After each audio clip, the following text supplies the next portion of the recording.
Let me first introduce you to our moderator, Mr. Karthik Rajaram. He is the country head from India in Freshworks. And for the panelists, we have Mr. Deepu KV. He's the President, Head Operations, Communities and Customer Service from Bajaj Allianz General Insurance. Then we have Mr. Jagdish Narayanan. He's the Chief Information Officer from Reliance Jio Payments Bank. Then we have Mr. Ketan Fansi. He's the VP and Head Information and Digital Technology from Intermise. And next, we have Mr. Saurabh Tiwari. He is the Chief Technology Officer from Policy Bazaar. I would request all the delegates to keep posting their questions in the chat box, and the panel will address selected few questions at the end of the session. Over to you, Mr. Rajaram. Thank you, Shivani. Thank you for the introduction. Welcome, one and all. Extremely thrilled to be moderating this panel discussion. I think very esteemed panelists with a lot of gravitas and experience, practitioners of CX in their respective organizations. So extremely thrilled to be moderating this. And there's lots to unpack in the next 35 minutes. 35 minutes never does justice to the topic of this magnitude, which is essentially what are the trends that are shaping the next decade of customer experience, right? So I hope I don't sound hyperbolic when I say that the last decade has seen a paradigm shift in customer experience itself due to various things. It's an amalgamation of changes in customer expectations and their objectives and the way they want to be personalized, to be available, multi-channel, in various trends like IoT and IR, AR, which are have gained a lot of momentum in the last 10 years. And what we want to kind of try and do in the next 35 minutes is to kind of pick the brains of these panelists to understand how these trends are impacting CX and hopefully get some tips, tricks, and recommendations on how they are kind of enabling that in their respective organizations, right? What are their learnings? What is it that they see? And what are the things that we could do to navigate this important function really, really well, right? And before we dive into the trends, and one thing that always intrigues me is what goes on behind the scenes, right? How are these leaders behind the scenes thinking about customer experience? How are they thinking about formulating strategies for CX? What drives them, right? What drives these initiatives, right? So with that, I want to kind of start off with Mr. Deepu to take a couple of minutes from him to understand how he thinks through CX itself, right, in his organization. Bajaj Allianz has been doing a lot of very cool stuff, which he'll probably share during the course of this conversation. But I want to understand, starting off with Deepu and then moving on to the rest, on how he thinks through CX, what drives CX in his organization. Over to you, Mr. Deepu. Yeah. Thank you, Karthik. Good afternoon, ladies and gentlemen. It's an absolute, pleasure being here. So, Karthik, it might sound cliched, but, for us truly, we believe that the start in the front of any transformation effort has to be customer first.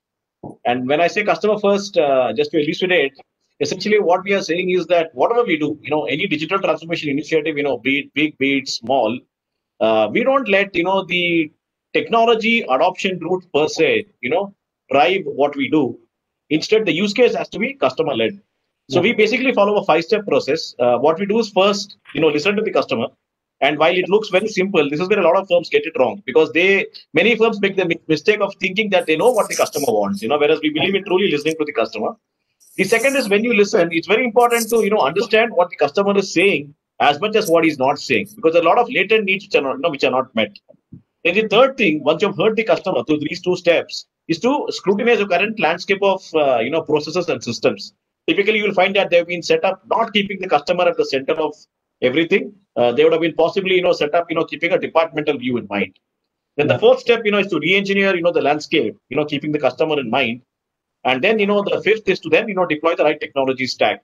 Now, at every point in time, it may not necessarily be a state-of-the-art solution. Sometimes, the best solutions are the simplest solutions. So I think doing customer first and keeping this 5-step process, I think has really helped us have a very high success rate on our POCs. Wonderful. Awesome. Sounds great. What about you, Ketan? How do you think through this in your organization? Yeah, good afternoon, everyone, and privileged to be part of this discussion. So we come from a very different background. We were, for those who don't know Intermiles, till the Jet era, we were called Jet Privilege. and late last year we rebranded ourselves to Intermiles, and are very uniquely poised in India from a loyalty ecosystem play perspective. And for us, the relevance from a customer perspective remains the key, that how can I be part of a customer's everyday digital touch point, right? Whether you shop, whether you dine, whether you want to book a flight, whether you want to do anything online, watch a video. How can I be part of every touch point that you are there? And that from that perspective, I think what a big lesson learned for us was, you can't do everything yourself. So we've decided to kind of go in a two-pronged approach where let's build something deep, and let's explore the partnership where we can't build.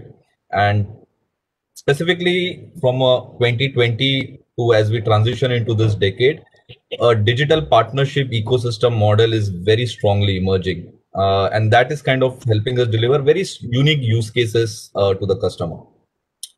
The second thing that is for us becoming a challenge or a trend that I am personally seeing is, just I think last week, a very interesting report from App Annie had come up, which said about Indians are now spending 4.6 hours in a day on a mobile phone, right? And that's about 30% of the time you are awake, you are in front of a small screen. Seems conservative. Yeah. I think we were just behind Brazil and Indonesia, and I'm sure we might overtake them. India alone last year had about 25 billion app downloads, right? Wow. So the challenge from a customer experience perspective is going to be how are you going to be relevant when there is so much of noise around you, so much of time that is spent. Incumbents like we saw last year, like the top 3 apps like a WhatsApp, TikTok, or a PUBG, all 3 had a big hiccups in their journey. So being relevant is a key thing for us through partnerships or going deep. To give a couple of examples, when COVID started, we launched a very interesting use case saying, you stay at home and I'll reward you with Intermiles and points for that. And we did it through some digital intervention. The moment COVID ended and the lockdown ended, we said, go for a morning walk and we will give you rewards for that, right? So beyond just traditional activities, how can I use some of these interventions as customer experience and keep myself relevant? Those are the things that at least we are focusing on as an organization. Wonderful. Awesome. All right. So to you, Saurabh, one question that I would want to pose is, how do you think through differentiation? We talk about customer experience being a key differentiator, a strategic competitive differentiator, right? So how do you think through differentiation, and how do you kind of translate that objective or outcome of differentiation into key objectives and specific initiatives that you want to run for your organization? Karthik, the question was to me. Actually, I didn't hear my name. Yeah, sorry, the question is to you. Yeah. Oh, I'm sorry. Actually, it just came. And can you repeat your question, please, once again? I was essentially asking about differentiation itself, right? We're talking about customer experience being a key differentiator for organizations. So how do you think through differentiation? How do you set very specific, measurable goals and objectives around from a differentiation standpoint? Got it. So I think, and thanks, Karthik, and pleasure to be here and with all the panelists here, and very, very good afternoon. So actually, we do belong to an industry where consumer experience had very different connotation, I think, insurance. And I do remember almost 10 years back, 12 years back, when I was looking to buy my insurance policy, rather I wasn't buying, I've been asked to buy, right? So the industry has been rather been on a very push model, and what we have been doing and working from Policybazaar's perspective for entirely 10 years span that we have spent on building the digital era for insurance is building a pull model. So that's the biggest differentiation that I would say, where consumers come onto the platform, they decide what they should be buying, and then they buy the product. So that's the biggest differentiation from a consumer experience perspective. And what are the most important first principle approach that we have is around convenience and trust. So whatever, as Deepu said, the customer stays at the center. He is the one that has to be thought through first. But convenience and the trust is the most important thing that we look at whatever we build. And what we have been doing off late is that, see, we have been digital from the day one. So our life has been pretty easier than what insurance companies have, because they had a lot of legacy built into the system, and they had been selling insurance or people buying insurance through them through multiple channels. And digital has never been the primary channel for them. But this COVID has kind of created a way for them to evolve their digital channel. But Policy Bazaar has been digital from day one. We are looking to take a next leap into the digital era, and we are seeing a very different movement of consumers. So I think mobile app is now started getting a lot of focus, and we are moving towards the area where we want to let customer have a seamless experience, not only for buying insurance, also having any kind of services that they want to have around uh, policies that they have purchased. But trust me, the journey is easier said than done, actually, because there are a lot of broken pieces still in the entire flow, which we are trying to stitch on the service side also. Some of the areas where we really want to focus from a differentiation perspective, we want to give a very personalized experience to consumers, because the most of the consumers who have been on our platform, they had been through digital channel. We have the information around them, and there are many customers who come and buy the policies again and again from the same platform. So we want to make sure that we recommend the right product to the consumer when he comes onto the platform. So recommendation and the personalization is the theme. And we also wish to have a lot of self-service coming in. But again, it's the easier said than done. Insurance is a very involved product, right? You're buying insurance for your life and you will not be around. And if I started giving information to my consumers through robots on such a sensitive topic, right, it would not probably help. So what we have started taking up a strategy that self-service would be there, but not on very complex pieces. Wherever there's a complex piece involved, we tend to basically involve our advisors to provide help. So that's the way we'll keep a strategy of having a advisor-driven support plus robotic support wherever the things are very simpler. Yeah. Makes sense. Makes sense. Absolutely. Yeah. Jagdish, what are your thoughts on this? What are your views? Thanks, Karthik, and good evening, good afternoon, everyone. Nice to be here on this platform. So here at Jio Financial Services, we've been thinking about it in several different ways. And one of the things, for example, just based on my own past experience with banks, large banks, is there was an era when everyone had to go to a bank. You had to go to a specific place where the bank was located. And then it all changed physically, where you could just do everything through doorstep banking, where the bank would come to you where you are. Okay, it was still physical, perhaps, or at least semi-physical, but there'll be a guy that come from the bank to your house or to wherever you are and pick up all your documents and do whatever you need to do. Now, if you just flip all of that to the digital age, now you have an app on the phone. That's the bank app. Now, in exactly the same way as I stopped going to the bank many years ago, if I have this little icon on my phone on the 4th page, how often am I going to flip 4 pages, go there and spend time on that app?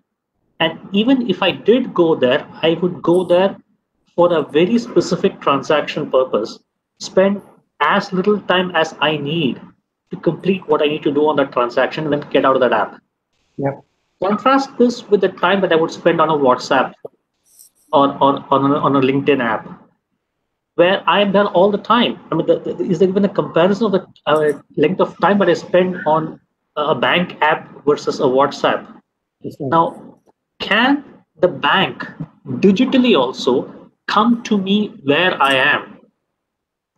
Okay, which is on my apps or on in the areas where I'm there, and not just through the mobile, but through other channels as well. Whether it is whatever digital channel that we can think about, that is one area where you are with the customer more constantly, more frequently than you would be if you're just in one corner of the mobile phone on the 4th page. Right? That's one of the key areas. So in terms of an experience, it's like, how do you have an app that is more omnipresent? It is there with you in all the other apps. And that's one of the key areas that we've been thinking about. And the second and important thing is also the fact that let's not forget that while we've had all these old ways of banking, going to all the bank, etc., in place, they did come with a certain benefit that you would go talk to a person. There was a person-to-person interaction. There was someone that was actually speaking with you. It was not just doing a transaction and then going off from there very quickly. There was a person. How can that also be brought in, that behavior? Because ultimately the customer is still a human being with the same behaviors and thoughts and processes as he was 15, 20 years ago. And how do we bring that into the digital? And that's been one of the key drivers of our customer experience designs. Wonderful. Awesome. I think, Jagdish, great points. And I think that's a wonderful segue into what I want to throw up next, which is essentially around the trends that are impacting CX, right?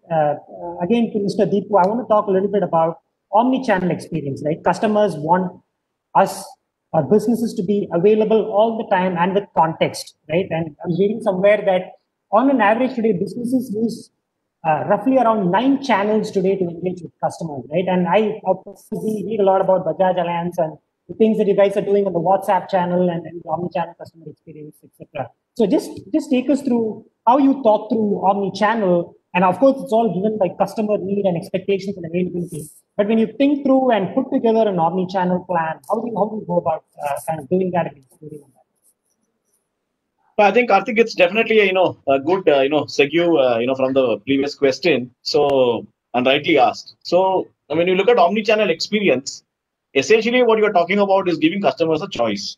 Now let's take WhatsApp, right? WhatsApp is essentially a tool which Indians are very comfortable with. Now the question you ask yourself is, do you go where the customer is, or do you want the customer to come to where you are? Yeah. And I think that's what drives the availability of omnipresent of an omni-channel experience. And that's why I said it's important to keep the customer at the center of everything that we do. So whether it is a traditional call center, whether it is WhatsApp, whether it is a an AI-driven bot, whether it is a mobile app, whether it's a customer portal, website, email, whatever choices we give, is basically driven by the fact that all customers are not similar. They have their own preferences. So that's what drives it. Now, coming to your query around, which was the first part of your query around, what are some of the trends you're seeing today, across these channels, right? So we have seen 2-3 trends, Karthik. Now, one is today everybody is forced to go digital, including digitally savvy players as well as the new kids on the block. And one thing which we all need to understand, especially in the Indian context, is that digital assets are typically offered in English. Whereas if you want to ensure that you bring all customers on board, then you truly need to be multilingual and multilingual end to end. So I think that's clearly one trend which we are seeing. The second is what COVID-19 has done. Apart from driving digital adoption, is that it's made people very wary of touch. So today you look at people, nobody wants to touch the button in the elevator. Nobody wants to press the key in the ATM, right? You will find people either using a key or their elbow or back of the hand or a pen or whatever, right? So even from a UI UX perspective, we are seeing touch-free, UI UX or touchless UI UX, come into play. So one thing which we have done, for example, at our branches when customers walk in, because you can't shake hands, you can't encourage paperwork, is we have come out with QR codes. So customers scan these QR codes and then their requests get fulfilled, whether it's a copy of the insurance policy or they want to file a claim or they want to ask for a refund. At the same time, we were pioneers in terms of integrating our chatbot with Alexa and Google Assistant, which means that today you can also leverage voice, to get your queries resolved. So if you have Alexa, you can say, hey, Alexa, can I get a copy of my insurance policy? Alexa will talk to our AI-driven bot, and then the policy is mailed to your registered email ID. So these are, 2 trends we are seeing. One is multilingual, and the other is, touch-free or touchless, UI UX. Wonderful. I think that's a great point. And one interesting point that you brought up is obviously the heterogeneity and the complexity of the Indian market itself, right? I mean, multiple segments, multi-demographic, right? And to kind of design your offerings, right, from CX to product and all of that for this kind of complexity and heterogeneity is something that, I think it's a journey that a lot of organizations are on, right? So sort of what are your views here, right? I mean, Policy Bazaar is again known as predominantly a company that caters to the English and the Hindi demographic, right? So I think I read an interview recently, I think the CMO who talked about going further south and ensuring that there's a multilingual capability available on all your product offerings and CX as well. Yeah, Karthik, I think in fact, Deepu talked about the multilingual thing in the right way. But one thing is becoming apparently clear: to cater to the best of the customer experience, the best way is to talk to the customer in their language itself. And we believe that this is, whether it's the robot talking or it's an advisor talking, that should be in the local languages. we started with English and Hindi. You are right, Karthik, and we started expanding the entire scope into different languages, southern languages as well. So we have Telugu, we have Tamil, we have Marathi right now onboarded, and we are continuously trying to get the best people on board to do discussions and advising customers in their own languages. Now let's talk about the robots. I think we think about voice robots, we talk about chatbots.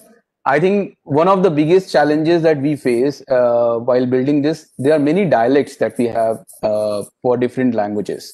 So we have been spending a lot of time and effort in putting up the right models to cater to some of these languages and dialects, but still I think it is far from being the actual reality where it can be practically accepted by the Indian consumers. I know, I mean, when you go abroad, there are multiple languages that are being catered by various technologies that are available on the artificial intelligence side. But I think for the local language adoption within India is still a little weaker. I think that's an area we'll continue to invest and continue to focus upon. Yeah. Wonderful, awesome. And I want to kind of get back to Jagdish and then to Ketan to understand a little bit about personalization and hyper-personalization, right? So now we talk about mass customization or segmenting to one, right? And that essentially comes from a deep, nuanced understanding of the customer journey, the customer touch points, and the data you gather, and the analytics that you build out of it, right? So how do you think through hyper-personalization? Where do you draw the line, right? Like, how do you think through? I know you can personalize, you can just deeper, deepest. But when you think about personalization, like, what are the aspects that come into play when you think about the degree and the extent of personalization that you want to drive for your customers?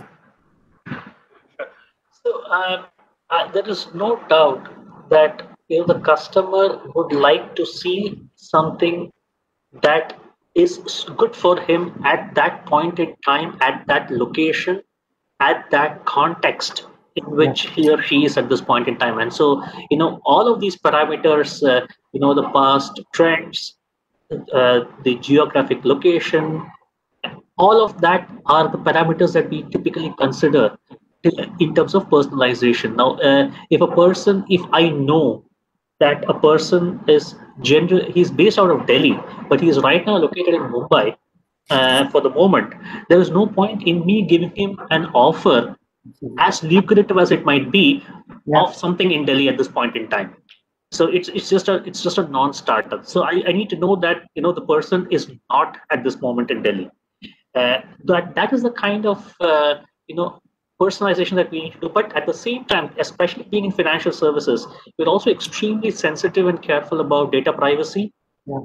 And also, customer data sensitivity. Obviously, we are governed by the highest regulations in terms of RBI and other things in terms of what we can and cannot take and do. So we are extremely sensitive to that. So we make sure that even the customer is aware and he consents willingly to whatever we would like to seek from him by way of inputs for us to be able to personalize services for the customer. But that's really how we are balancing the personalization requirements at the same time, making sure that it is not going intruding into someone's privacy.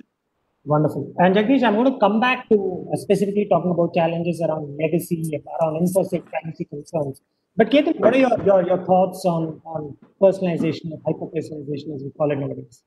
Yeah, so I think Jagdish covered the two most relevant ones, which is balance between privacy and contextualization and not spooking up someone with micro personalization. We've seen a significant negative impact to it as well. So it is a double-edged sword, and you do respect people's privacy. You don't want someone saying, "Hey, Karthik, I know you are in Chennai, and just 2 feet beside you there is this," and spook you out. So I think that Jagdish did cover very finely the balance that is required.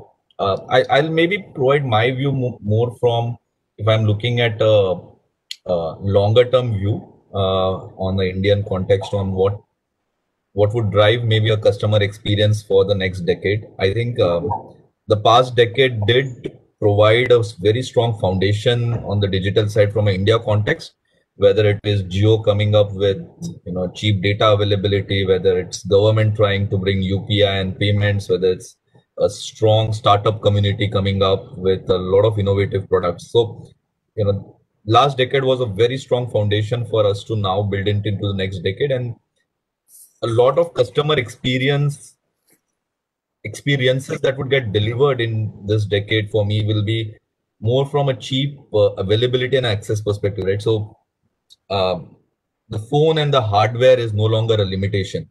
Earlier, there was a strong limitation on how many apps and what size and memory and what camera you have. Today, you have a 108 megapixel camera phone available for, I don't know, 20,000 bucks. And the availability below 5,000 phones has significantly increased, right? 5G is something that will, on the data side, will drive a lot of this. So for me, now the focus would move towards how do I use the cheap hardware and the cheap data that is going to be in every Indian's pocket to deliver a more complex experiences, right? How can I make augmented reality part of the phone and you are part of it to go more deeper? A lot of data through IoT, etc., would be coming in. So that will drive for me a lot of very, very exciting use cases. I hope we don't have to wait till the end of the decade, but in the next upcoming couple of years immediately. The other big trend I'm seeing, and which Deepu Saurabh also hinted upon, is the overall digital literacy in India because of COVID has significantly increased. I didn't expect my mom to join a Zoom video call for a kitty party or something like that very seamlessly the way they are able to do it now. Because of, let's say, Arogya Setu being mandated on every mobile phone, people have understood Bluetooth and the proximity of the location and what map it means. I mean, these are very interesting. I'm sure something similar with CoWIN and QR code is going to come up.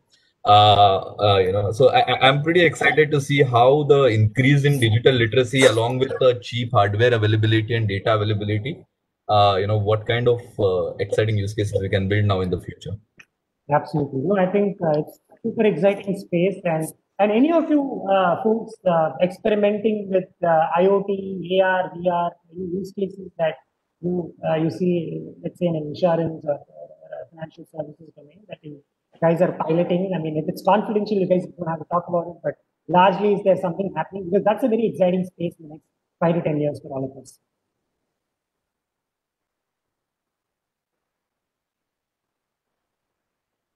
We haven't, at least at the Intermile, started directly on AR, etc. But IoTs is something that we are looking at. But yeah, it's still at very early stages from a B2C perspective, given we are not in a very heavy manufacturing and a very traditional IoT quote unquote environment.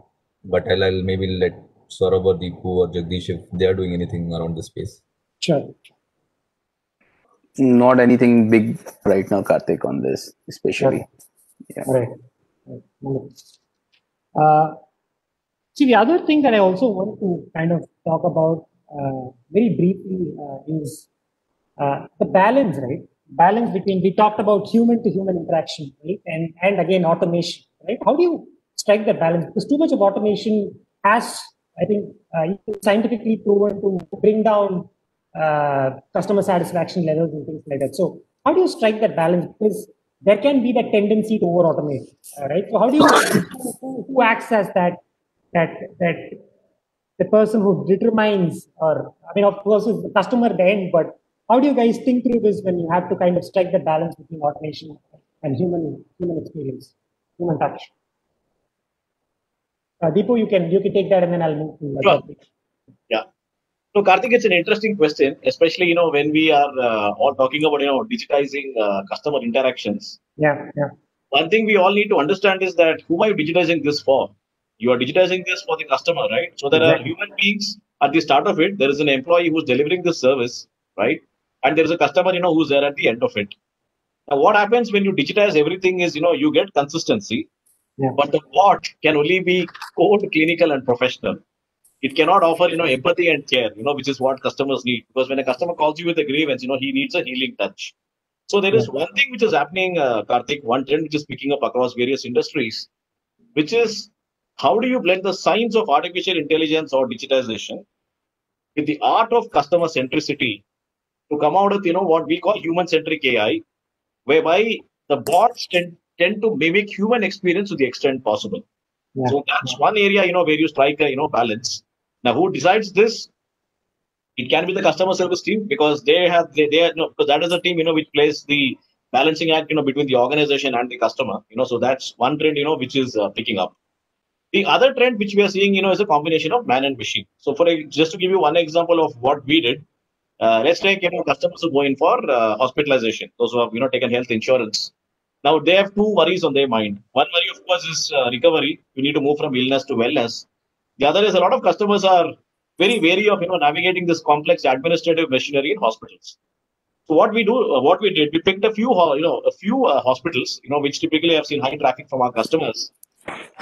We basically allocated a virtual relationship manager. Virtual because he's not physically present there, thanks to COVID-19. He calls up these customers and he tells them, saying, you just need to worry about recovery. I'll take care of the processing. So he takes care of the entire, processing, seamlessly and digitally. Customers only focus on the recovery. And when we got an NPS done on this, we got an NPS of 90 without a single detractor. So it just goes to prove that if you can do, human-centric AI on the one hand, whereby bots mimic humans, and on the other hand, you get human beings to fill in for care and empathy, you can achieve a fine balance between the two. Wonderful. Well said, Deepu. I just want to add something to what Deepu said, right? I think what we have also felt, there are a lot of times you get in a situation where humans can't solve a problem. The voluminous nature of a problem can actually lead you to direct you to start looking out for machines. And that is one of the places where you end up basically bringing AI into play to solve your problems. Other than human is always required to have a touch with a customer to give him the empathy and build some kind of sensitivity around the problem that he is facing. But machines also have a definite role at certain places. Absolutely. One thing I also wanted to think about, and this is something that I'm seeing with a lot of organizations, including at Freshworks, right?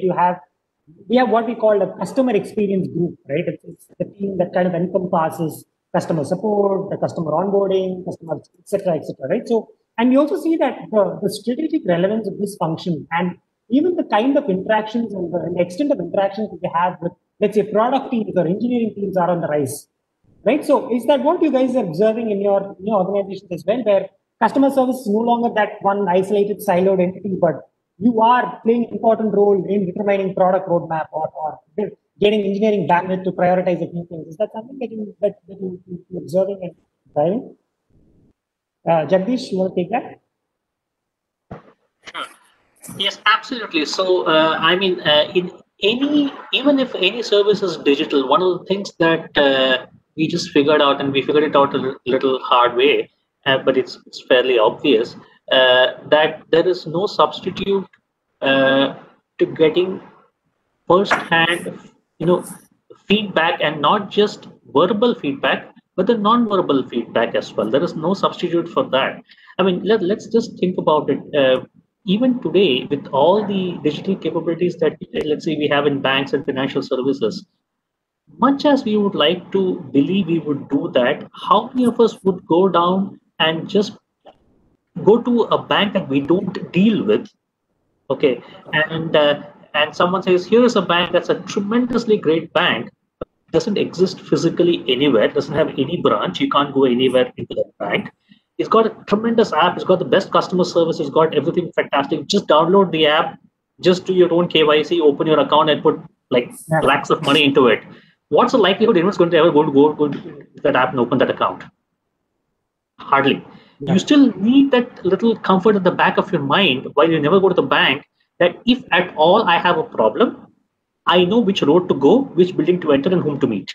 Correct. It's there at the back of the mind. That comfort is there at the back of the mind. Without that, you're not going to open an account and put lakhs of money into that account. So that is something that customer service at the forefront of product design is something that we fundamentally believe that is going to happen. And as I said, we learned it through some experiences. Wonderful. Awesome. Ketan, you want to chime in? Yeah, so our given our business model is purely digital, we try and endeavor that how do I reach to a zero customer query kind of a situation. Ours is not that much of a challenging environment to ensure. And a lot of folks in India have been able to deliver those experiences very successfully. So we've taken automation in a different way where we had a lot of legacy processes. We had challenges around significant manual interventions happening on traditional file processings and moving from one partner to another, getting it uploaded, and all of those. We took a very 2020 and COVID forced us to do that as well. To accelerate our journey on RPA and adoption. We've kind of hit a target of at least doing 10 process automations a month, reached about 150 odd processes automated, and a lot of them are on the backend side. But that has kind of led to a better customer experience because the time to the overall TAT has significantly reduced, and to the extent it's become now real time. So it's a more of a jugaad approach. If you can't fix it online, just get it fixed behind the screens through automation. Let it run 24/7. It's been an interesting journey there. Yes, right. And I think we have another 5 minutes to go. So I'll ask one last question before we hopefully take a couple of audience questions. Is right challenges, right? All of us have this aspiration or goal to kind of deliver a wow customer experience, but obviously there are constraints and bandwidth issues and privacy concerns, implicit concerns, legacy that we probably company like Policy Bazaar. It's a digital native, probably that challenge doesn't exist. But let's say for an organization like Bajaj Allianz, which is it's been around for decades, right? Making that switch and getting the buy-in internally, right? How does that happen? How do folks navigate that transition from a physical to a digital? Is that what we call it nowadays? How does that happen? So Karthik, again, it's a good question. Like you asked good questions all through the session. See, the first thing which we need to keep in mind is that insurance is heavily intermediary-led business. Yeah. Therefore, it's a B2, B2C model. Therefore, it's not just about the customer. You also need to get the intermediary, digitally savvy. Yeah. So therefore, the whole idea of getting everyone's digital quotient up and running, I think that's, clearly, one hurdle everyone needs to cross. So that's one. The second thing, and especially it came to the fore during COVID-19, is how do you become extremely agile? Because sometimes, you have these black swan events, which are no longer occurring, very infrequently. Yeah. And you need to just be out there, almost as if you need to be prepared for it, right? Yeah. You're not given a choice to respond post the event, right? You need to be prepared for, unprecedented events. So I think, that agility, I think, again, is clearly, something which customers expect. The third is rapidly dipping attention spans. Studies show that today attention spans have dipped from 17 seconds to 4 seconds. Therefore, across everything, you need to pick up calls fast, you need to respond fast on emails. Yeah. You can't literally have any downtime. So I think these are three challenges, which firms are constantly battling. Awesome. Wonderful. I think Karthik, it would make sense for me to chime in here as well with on top of what Deepu said. And you kind of said since we do not have any legacy, but we actually do have a strong partnership with insurance companies. And in some form or another, the legacy that insurance companies do face, does impact us as well. So we have been trying to stitch most of the insurance companies on our platform for selling insurance or for customers buying insurance. But now I think there's still another leg which is not very well stitched is the service side. Yeah. See, customers come and buy from us, but they also have expectation like the way they have expectations to buy stuff from Amazon, right? That's right. And to cater to that experience, we also need a lot of support and effort from the partner organizations, and we work very closely with them. And that's the area where I think in the next decade, I think a lot of support and help would be needed, and we have to stitch those broken pieces for customer service as well. Absolutely. Wonderful. Thank you, folks. I just want to take one audience question. Let me just quickly. Okay, there's one question that says, what is India doing to match global levels, countries like US and UK of customer experience, right? So how do you guys see it? I'm sure you guys are observing global organizations and obviously looking at best practices. Where do you think India is heading? Are we at the forefront of change and transformation? Is there a lot of catching up to do? How do you Can I take that? Can I take that, Karthik? Please, please. I actually want to flip it on its head, and I basically, would like to say that, firms are basically copying India. For example, if you look at us, within the Allianz family, I've been asked to basically showcase, what we are doing here, to various, global platforms. Wonderful. I think there are two, broadly, I'll just keep it quick, two factors at play. One, we solve problems at scale because very few markets have the kind of, customer base that we have. And the second is that it is even taught in Harvard today, the Jugaad mindset that we have, right? Jugaad is taught as a concept in Harvard, which is about how do you solve problems with, very frugal resources at your disposal. Yeah. I think these two things, problem solving at scale and the Jugaad mindset, I think, helps Indians go places. And even Zuckerberg has said, that Facebook's uses India as a test bed for innovations. Wow, wonderful. I'll leave it at that. I think that sums it up beautifully.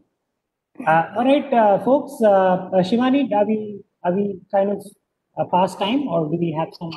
On time, Karthik, you did a damn good job. So on Yeah. All right, Yeah. over to you, Shivani. Thank you, Mr. Rajaram, and thank you all of our speakers for making this discussion so engaging. And special thanks to our audience and our sponsor, our gold partner, Freshworks and Tata Teleservices, our silver partners, Reverie, Language, Technologies, and Flows, bronze partners, CreditWatch and InShorts, design partner, WiseApe, media partner, Financial Express, PR partner, We Communicate. Please stay tuned for other exciting discussion. Thank you. All right. Thank you so much. Thank you. Thank you, everyone. Pleasure having you. Thanks. Thank you. Bye. Thanks. Share it. Thank you. Take care. Bye.